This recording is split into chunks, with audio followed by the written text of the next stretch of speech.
Hey, board gamers, BJ from Game Gumbo here, back in the Gumbo pot. This time with another Kickstarter Lagniappe. We're taking a look at BAT FLIP Dynasty from Scorlander Games. It's a follow-up to the original BAT FLIP. It's coming to Kickstarter pretty soon, so let me give you a high-level overview of how it plays. Batter up.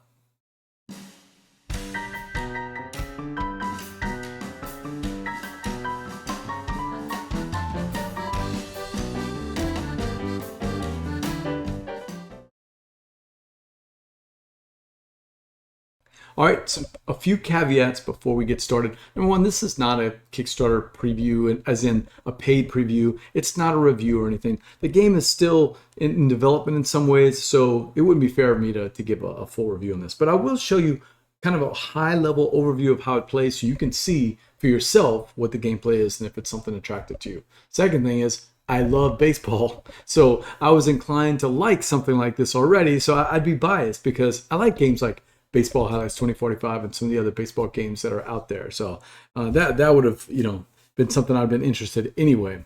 Number three, I like the original game. It kind of a smash up variant with baseball as a theme, but I like simulations that provide you the opportunity to do some fantasy baseball or some general manager type things, some economics and playing the games. So that was going to be something that interested me. When Scott emailed me, I was like, oh, that's the kind of thing I'm interested in. And last, this is a preview. So what we're looking at is not the final components. Although, as you can see, for a prototype, I mean, it's got some chunky dice and really thick cardboard tiles right here.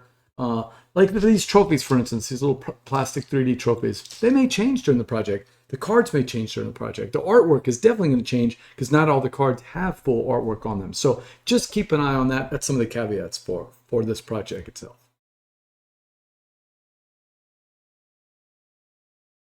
All right, the elevator pitch. It's baseball season.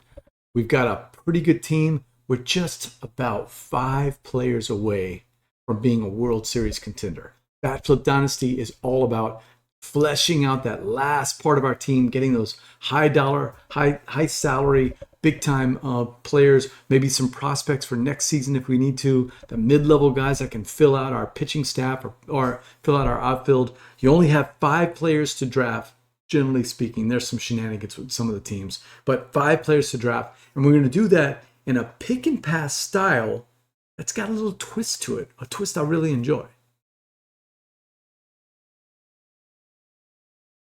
Okay, the first thing to note is that we're going to split up 2 cards out of the manager/team deck.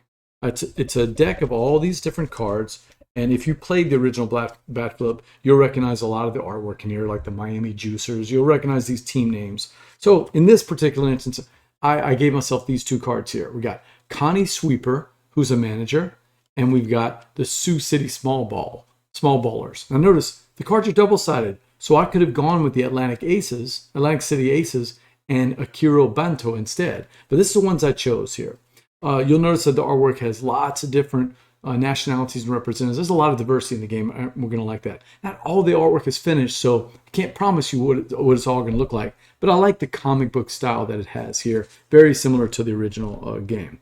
Now, it is important, the ones that we draft. In other words, what we pick from those 2 cards, because each team has a different salary cap. For instance, the Sioux City Small Ballers are a little cheaper. They only have $20 million to spend, whereas the Atlantic City Aces have $23 million. So could have gone with a little bit more, but I like the special power that came with the Sioux City Small Ballers. If I have 5 different positions on my active roster, I'm actually going to get some additional wins, which is important. Getting wins during the game is how you get to the playoffs and score even more trophies. Same thing with the managers. Each of the managers are going to do something a little bit different. Now notice that the managers have this little slot here to put one of the die that we're going to be playing. That thing has also been in flux. We've been in touch with Scott about different ways to do it. I'll tell you how we played it. We played it to where, kind of a house rule where we could take one of the die during our drafting and place it on there. And that symbol for this round was wild for us. So we kind of house ruled it as Scott's working on what that symbol is going to do. But it also comes with a special power. For instance, in this case, Connie Sweeper says when you assign an arm, you may change it to any face. So already Connie has kind of a wild feature with the arms. And that shows you with these dice, there are 6 different symbols on here. This is prototype dice, so I know it's going to be kind of hard to see. One of my complaints in the game was how hard it was to see these little symbols on there, but I'm sure that's all going to be cleaned up in the actual project. But the 6 different symbols all have to do with baseball. It's gloves, it's bats, it's pitching arms, things like that. And if you rolled an arm in particular, then you have a little bit of flexibility when you have that. So that's why I chose those 2. Once we have our managers, then we're going to go to that pick and pass thing that I told you about. All right, the pick and pass is both an interesting way of drafting, if you're familiar with 7 Wonders, but there's a unique twist to it that I really enjoy. I told you that I only have 20 million to spend. So let's say that we're in season 2. I've already got 4 of my players on my team. I've got some decisions to make with these players. I had to spend $4 million out of my 20 to draft this particular player, Jose Zumbador. I had to spend $2 million for Charlie Uncle, $2 million for Hector Bateador, and $10 million for Abraham Cash. Now, they all have different abilities, but now it's the end of the season. We're about to go to that pick and pass. I'm going to have to decide which of these players are going to stay on my team for the next year. The rules say that at the end of each year, they go into arbitration, and they automatically get a $1 bump to their salaries, unless the card says otherwise. Well, I need some cash. I only had 20 million to spend anyway, and I spent a lot on Abraham. So I think what I'll do is I'll pull back Abraham Cash. I'll send him into the discard pile, and that frees up the 10 million that I was going to spend. But I'm going to break that 5 into little 5 chips. 1, 2, 3, 4, 5. Yep. And then I'm going to keep the other 3 players, and I'm going to add $1 to each one of their salaries. And again, that money stays on there. That leaves me with $9 to draft 2 more players here. And that's what we're doing in this pick and pass model. We're going to get 5 cards. We're going to take a look at those 5 cards, and we can draft a card, and either you got 2 choices. You either keep that player and you spend the money if you have it for their salary, getting any bonuses that happen immediately. Some of these have like immediate bonuses for drafting them, or you can discard one of them. So it's kind of like a double twist on the normal pick and pass. Instead of just playing it, you got to figure out, do I have enough money to actually buy that card? And if I don't have enough money, which one of these things do I not want the other players to have? Because this game plays from 2 to 6 players, as I recall. Yep, 2 to 6 players. So there may be some hate drafting going on there. But I've looked at the cards, and if you look at these cards, they have a number of different things that are important to us. So I'll use Mitch Crook for an example. Mitch Crook plays for the Aces, and he gives me 1 die of my own, and we're going to use those dies to fill these symbols, and that way try to score these wins, as they're called, instead of points. And he also gives a league die that we're going to draft. So that's an important thing. I'm going to get 2 of them. He's very expensive. He's $8 million. That's a tough one. And he's a center fielder. I don't have any other center fielders here. I can only start 1 player from each position except for pitcher. I can play as many pitchers as I want to. So while I like Mitch, and he gives a lot of wins, 7 is one of the higher ones out of all the different wins. And it only takes 2 symbols, 2 die, to get to 7. That's pretty good. But I only have 9 million, and I would still have to get 1 more card. So as sad as I am, I'm going to have to pass on Mitch Crook. I do know that there's 2 prospects here, and that's a good time to talk about prospects. Prospects have this little symbol on the side, prospect. And where those go, if you draft one, they don't cost you anything. They also don't go into your roster yet. They'll go on the side, and then at the end of the year, after arbitration is done, you'll slide that prospect in all the way to the right for use for the next year. And then there'll be $1 more each year after that, as long as you want to keep them. So they're free to draft. You got to wait a year to get them in, but they can have some pretty good, get you some wins back. Like for instance, Devontae Gunk gets you 4 wins for basically free for that year. Just takes a year to develop a little bit. He doesn't give you very many dice, unfortunately, but Devontae causes others to add salary to their players. So he's kind of a take that card there. Marquise Flaw, another prospect, gives me 3 wins, which is, below average, but he gives extra die if I have all-stars on my roster. I do not have him on my roster. Neither one of these are a great fit for my team, but having a prospect is pretty good. I think I'll wait to see what the other player is going to have. So instead of that, I'm going to look at all these, and I've got I like the fact that I've got some pretty good flexibility with Connie Sweeper, and I've got Carlos Herenguia and Enrique Hardenero. Hardenero only cost me $2 million, so I think I'm going to play Hardenero. He does give 3 dice all total. I'll just assign those 2 there, and then I'll pass the other 4 cards on. So let's say that the other player is going to give me 4 cards, and I'll go one more round just to see if there's anything that comes up that's interesting. There is a prospect here. This prospect, again, prospects don't give you very many dice, unfortunately, but usually they're easy to get wins out of, and they usually have a pretty good special power. And this one says, strong side platoon, you may turn another player in your team from max wins to base wins, and if you do, Carlos goes from base wins to max wins. So it's kind of an interesting way to flip, depending on what we have. So I think I'm gonna go. Yeah, because that means I don't even have to match up the symbols. I just gotta put some symbols on there, get my base wins, and that'll flip it to max. And I just get one of my junky ones like this Charlie Uncle. Charlie Uncle can flip to 1, even though I have the symbols there, and make this one into a 5. That's a great prospect. I'm gonna keep that one, and I'll pass it on. And let's say I got these cards back. And that I'd keep doing that until I have all 5 up here, and then the rest I would just discard. And that's how we get our team all set to determine how many wins we're going to get. And the wins are going to be what's going to get us into the playoffs.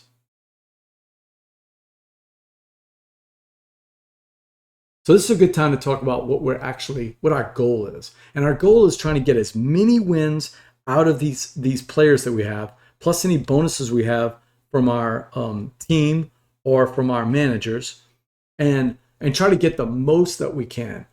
Building up your team to synergize and get you some of those wins while also making sure you have enough special powers and enough money to be able to keep up with the ever-growing salaries each year as you try to build up your team. It's all important. There's a lot of balls that you're juggling at the same time, but I think that's what makes it fun. It's watching the players come in and out. The position is also important too. I mean, you're playing from left to right in terms of putting players in, and some of the teams have this mechanic where they're looking for the players to their left. So I've had to manipulate a little bit where I've got a player kind of on the wrong side of that player that's coming in, and I'm thinking to myself, okay, well I'll just use this player for 1 season because he's cheap, get him out of there, and then I'll move my prospect up. And that prospect is going to get, fire off and interact with the really strong max wins that I have there.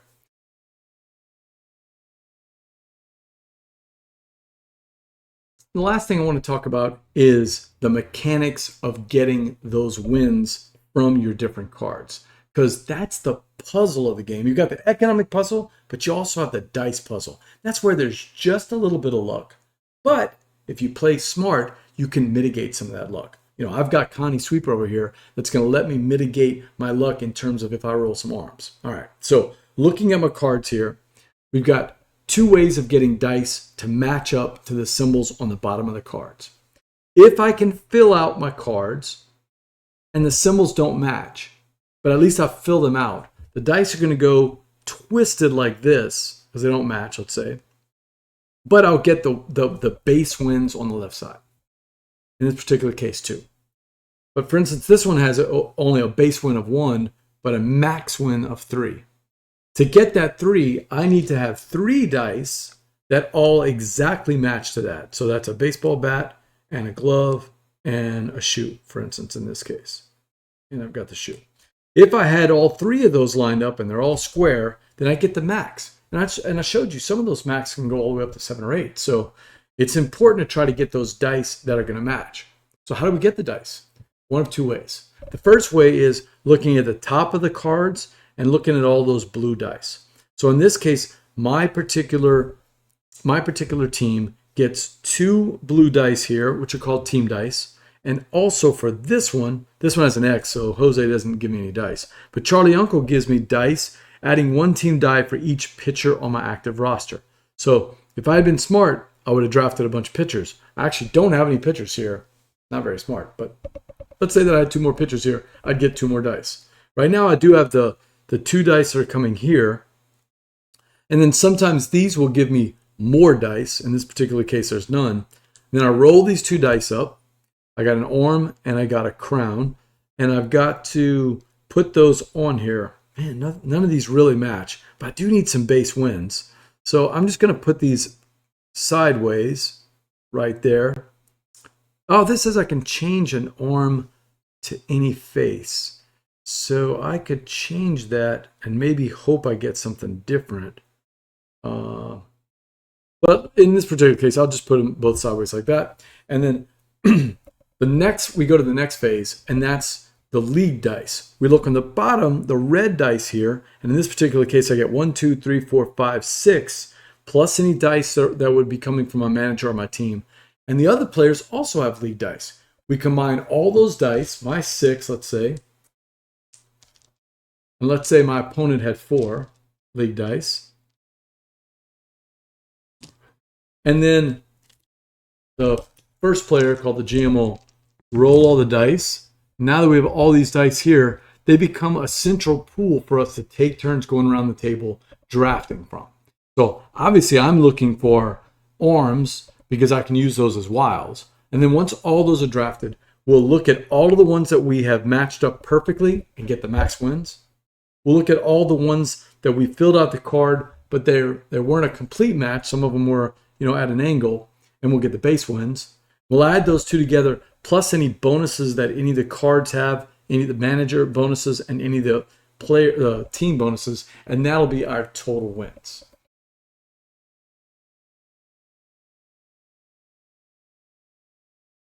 All right, time to share some thoughts on the game. Remember, this is not a paid preview.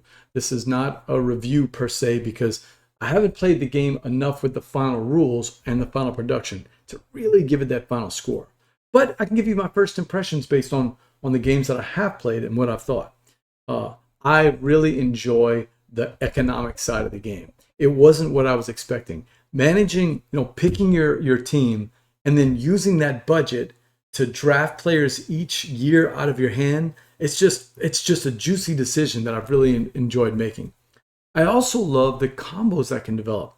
Each of the teams has kind of a different flavor. Some of the teams, like I said, are looking for players on the left. Some of the teams have shenanigans when it comes to the size of your roster or manipulating your roster. Some of the teams will get bigger, more wins depending on certain situations. They all have different little special powers, and comboing up some of those players from the same teams with strong players from other teams, it's just a lot of fun. But you still have to manage your budget. So I've really enjoyed that part, looking for those combos while managing my budget at the same time.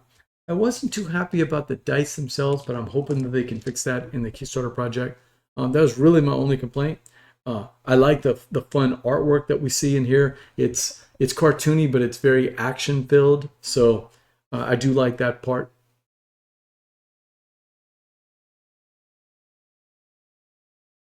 Overall, what I really enjoyed about BAT FLIP Dynasty, it plays really quick. Drafting the cards goes super fast. Drafting the dice, again, they're going really fast. And I just like that crunchy puzzle of making sure I have enough money each year to fill out my team with the best synergy that they have, but at the same time, boost up the team with special powers or with combo-tastic combinations that are going to let me get extra money or extra cards or extra players or just extra wins if I can. So looking at my manager and my team, and then using those special powers to build up a combination of players on this team, all while managing my money. It's the kind of game that I used to like playing on the computer way back when with Micro League Baseball, and this kind of reminded me of that a little bit from those old computer games. All right, that's BAT FLIP Dynasty from Scorlander Games. I want to thank Scott Scorlander for sending us this review copy. Hey, so this is a preview. Things could change in the project. You might want to click on that link to get notified about when the project goes live so you can see how the game develops during the crowdfunding project. And until next time, laissez, bon temps rouler.